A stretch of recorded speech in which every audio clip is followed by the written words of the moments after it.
My first experience with Gillian was when I first got here. There were so many things going on as my new job, and after one of our fall competitions, I got an email from Gillian and had a lot of opinions on what she thought of my game. And I went into Shar and I was like, Shar, I got this email from this woman Gillian giving me a lot of ideas about what we should do better. And you know, that's when Shar really gave me the backstory on Gillian and her impact here at Penn State.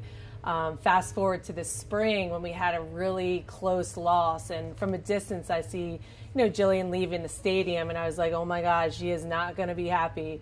And she sent me the nicest note after that game about how hard we were working and how much better things were looking, and it was just a great moment for me because quickly I really wanted to just please her. She knows a lot about the sport, and it's just a person you looked up to and you really wanted to do well for.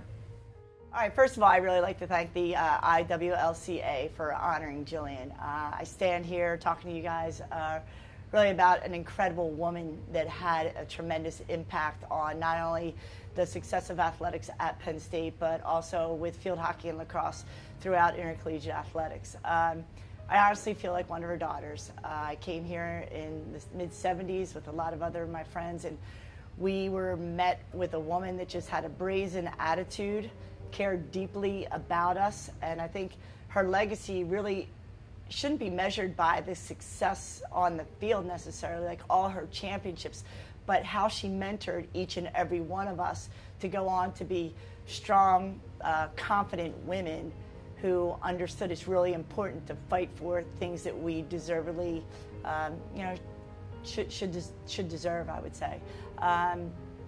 She, at practices, was very animated. She was a teacher, so she really cared deeply about us. Practices were very organized and I would say education-oriented.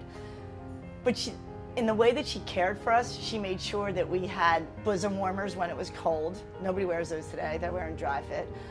Jog bras, because whatever the guys got, it was important that the women got something comparable. So I would say that just the way that she cared for us, we continue to care for her when she finished coaching and she moved into, her retirement years. When we had her funeral, 50 women came back to see her, over 50 women that had played for her, and I think that's a true testament to how much they deeply loved her and, more importantly, appreciated all that she had done for us. One of the things that really stands out to me with Gillian and her history is the amazing support she had from her players and the love they had for her. We had a great event for Gillian after she was inducted into U.S. Lacrosse, Trailblazer, and seeing the alums come back and her former players come back and have great stories, and not just fluffy, nice stories. They were funny stories about how she pushed them, how she held them accountable, but deep inside you could really see the effect that she had on them. And I just kept thinking to myself, what a great thing to have that impact on the players that you play. And I could only be so lucky as a coach to have the effect on my players that Gillian had on hers.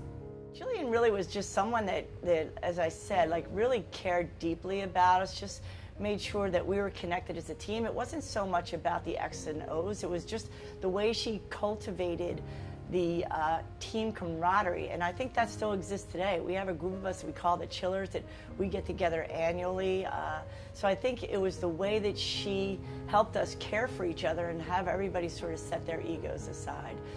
Gillian Penn State was one of the first schools to really offer scholarships for women, and she just really made sure that we appreciated and were grateful for the opportunity to come to play two sports that we loved, both field hockey and lacrosse at Penn State.